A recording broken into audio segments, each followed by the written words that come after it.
빈곤의 늪에 빠진 베이비붐 세대, 그들의 고통은 현실이다. 김 씨는 68세의 나이로 오늘도 폐지를 줍고 있다.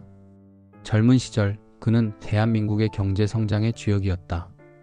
밤낮 없이 일하며 가정을 부양하고 자식들을 위해 헌신했다. 그러나 은퇴 후 그의 삶은 180도 달라졌다. 퇴직금은 그가 상상한 것과 너무 달랐고 연금은 그저 손톱만큼도 되지 않았다. 물가는 치솟고 이 모든 것을 버텨내기엔 그의 몸은 이미 한계에 다다랐다. 이렇게 살 바에는 차라리 죽는 게 낫겠다는 생각이 드는 날이 많아요. 김 씨는 고백한다. 비단 김 씨만의 이야기가 아니다. 점점 더 많은 베이비붐 세대들이 빈곤의 늪에 빠져 살고 있다. 그들은 이제 자식들에게 손을 벌릴 수 없다. 자식들도 자신의 가정이 힘든데 부모에게 의지할 여유가 없기 때문이다. 김 씨 역시 자식들이 먹고 살기 힘든데 짐이 될 수는 없다며 자신의 어려움을 가족에게 말할 수조차 없다. 김 씨처럼 베이비붐 세대가 겪는 고통은 단순한 경제적 문제만이 아니다. 많은 노인이 고립되고 외로움 속에서 살아간다. 국가 통계에 따르면 65세 이상 노인 빈곤율은 OECD 국가 중 최고 수준을 기록하고 있다. 특히 베이비붐 세대의 빈곤은 더 심각하다. 자녀 교육과 결혼 자금에 힘을 쏟았던 그들은 노후를 준비할 시간과 여유가 없었기 때문이다. 그들의 현실은 더욱 절망적이다. 한 예로 마을에서 함께 자주 만나던 이순자 할머니가 있다. 할머니는 10년 넘게 단칸방에서 혼자 지내셨다. 젊은 시절 남편과 함께 농사를 지으며 열심히 살아왔지만 은퇴 후 소득은 점점 줄어들었고 자식들은 도시로 나가 자신들의 삶에 바쁘다. 할머니는 요즘 들어 몸이 아파도 병원에 가기 어렵고 먹을 것도 아껴야 한다. 할머니는 그저 하루하루 버티는 게 너무 힘들다며 늘 불안에 떨고 있다. 베이비붐 세대의 이러한 고통은 개인의 부족함으로 치부될 수 없다. 그들은 세상에 맡겨진 역할을 충실히 이행했지만 결국 국가의 노후 준비 시스템과 사회 구조적인 문제로 인해 버림받았다고 할 수 있다. 이 문제는 단순히 경제적 실패가 아니라 정부와 사회가 그들에게 제대로 된 지원을 제공하지 않은 결과로 볼 수 있다. 극단적인 선택을 고민하는 노인들이 늘어나는 현실, 이는 단순히 개인의 문제가 아니다. 노인 자살률은 OECD 국가 중에서 가장 높은 수준에 달하고 있다. 고독, 빈곤, 건강 문제 등 다양한 원인이 얽혀 있지만 결국 사회적 지원 부족이 그들에게 마지막까지 벼랑 끝으로 몰아넣고 있다. 김 씨는 결국 오늘도 폐지를 줍는 수밖에 없고 이순자 할머니는 혼자서 점점 더 외롭게 살아간다. 이제는 이런 상황이 더 이상 남의 일이 아니어야 한다. 우리 사회가 이들을 위해 무엇을 할 수 있을지, 정부가 어떤 정책을 펼칠지 진지하게 고민할 때다. 빈곤에 빠진 베이비붐 세대의 고통을 외면하지 않고 이들이 조금이라도 더 존엄한 삶을 살 수 있도록 지원하는 것이 우리의 사회적 책임이다. 한국 사회에서 빈곤에 빠진 베이비붐 세대들의 이야기는 점점 더 많은 이들의 관심을 끌고 있다. 한때 사회의 중심에서 활발히 활동하며 가정을 부양하고 국가 경제 성장에 기여했던 이들. 그러나 그들이 맞이한 노후는 차가운 현실이었다. 그들의 삶을 변화시킨 것은 단순히 개인적인 실패가 아니라 경제적 불안과 사회적 지원 부족, 그리고 예기치 못한 인생의 고비들이었다. 이들은 폐지를 줍는 일로 겨우 생계를 이어가며 자신들의 자존심과 싸워가고 있다. 올해 70세가 된 윤 씨는 왕년에 버스 기사에서 폐지 줍는 노인이 되었다.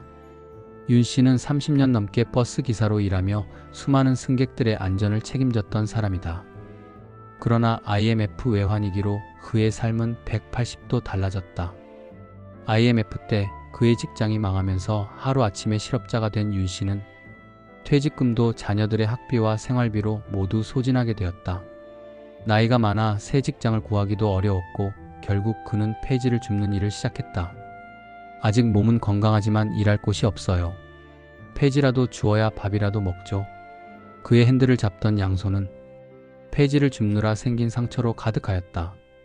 윤 씨는 국민연금을 받고 있지만 그 돈으로는 집세와 공과금을 낼 수 없고 폐지라도 줍지 않으면 생계를 이어갈 수 없다는 현실에 절망하고 있다. 왕년의 초등교사였던 73세 김 씨는 이제 폐지 줍는 선생님이 되었다. 김 씨는 40년 가까이 교직에 몸담아온 존경받던 선생님이었다.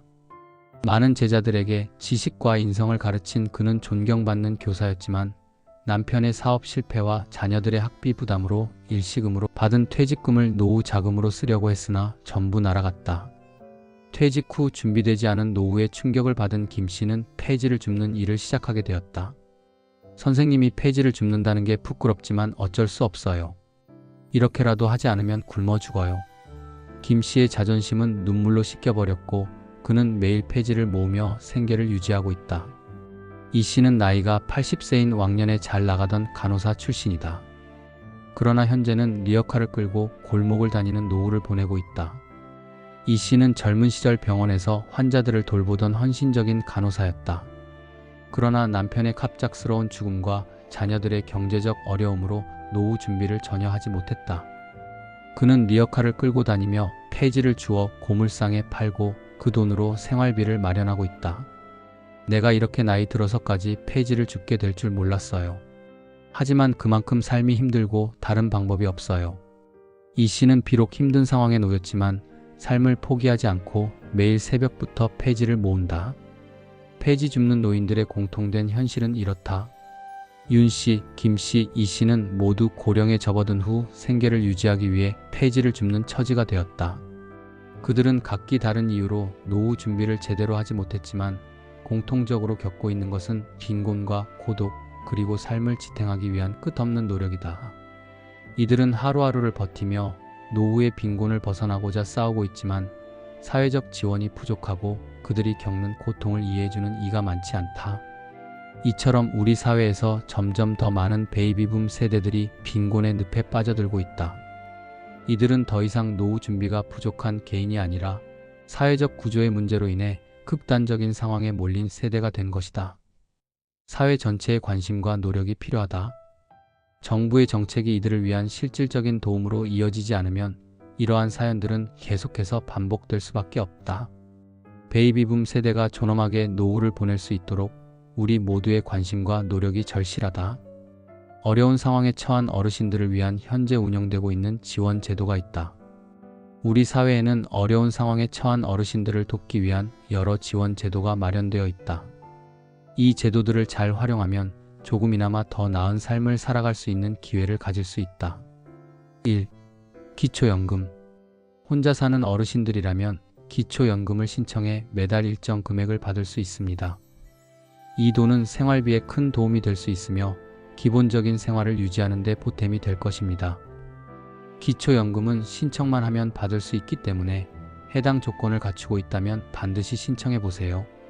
2. 의료급여. 만약 만성질환이나 건강 문제로 병원비 부담이 크다면 의료급여 제도를 활용할 수 있습니다. 의료급여 수급자로 선정되면 병원비를 크게 줄일 수 있어 치료비 부담이 덜어집니다. 병원비가 많이 나오는 경우 이 제도를 통해 경제적인 부담을 줄일 수 있으니 꼭 신청해 보세요. 3. 노인 일자리 사업. 건강이 허락된다면 노인 일자리 사업에 참여하는 것도 좋은 방법입니다. 일자리 사업에 참여하면 용돈도 벌고 사람들과 어울리며 활력도 되찾을 수 있습니다. 일거리가 생기면 심리적으로도 더 안정감을 느낄 수 있고 사회적 활동도 할 수 있어 생활이 더 풍요로워질 수 있습니다. 4. 지역 사회복지관. 근처의 복지관을 찾아가면 다양한 지원을 받을 수 있습니다. 밑반찬 지원, 생필품 지원, 심리상담 등 필요한 서비스를 제공받을 수 있으니 가까운 복지관을 찾아가 보세요. 이러한 서비스를 이용하면 생활에 실질적인 도움이 될 수 있습니다. 5. 긴급복지 지원. 생계가 막막하고 어려운 상황이라면 긴급복지 지원 제도를 활용할 수 있습니다. 위기 상황을 극복하는 데 큰 도움이 될 수 있으며 갑자기 생긴 어려운 상황에서 빠르게 지원을 받을 수 있습니다. 이 제도를 통해 당장 필요한 도움을 받을 수 있으니 필요시 신청해 보세요. 우리 사회가 함께 해야 할 일은 어르신들이 겪고 있는 어려움은 단순한 개인의 문제가 아닙니다. 우리가 함께 힘을 합쳐 이 문제를 해결해야 합니다. 정부는 노인 복지 예산을 확대하고 실질적인 지원책을 마련해야 하며 기업도 사회적 책임을 다하고 어려운 이웃을 돕는 데 앞장서야 합니다. 우리는 주변의 어려운 이웃에게 따뜻한 손길을 내밀어야 합니다. 힘든 상황에 처한 어르신들에게 희망을 전해주고 그들이 포기하지 않고 살아갈 수 있도록 돕는 것이 중요합니다. 우리 사회가 어르신들을 외면하지 않고 함께 살아갈 수 있는 따뜻한 사회를 만들어 나가기를 간절히 바랍니다. 어르신들이 어려운 상황에서 희망을 잃지 않고 조금 더 나은 삶을 살 수 있도록 우리는 책임을 다해야 합니다.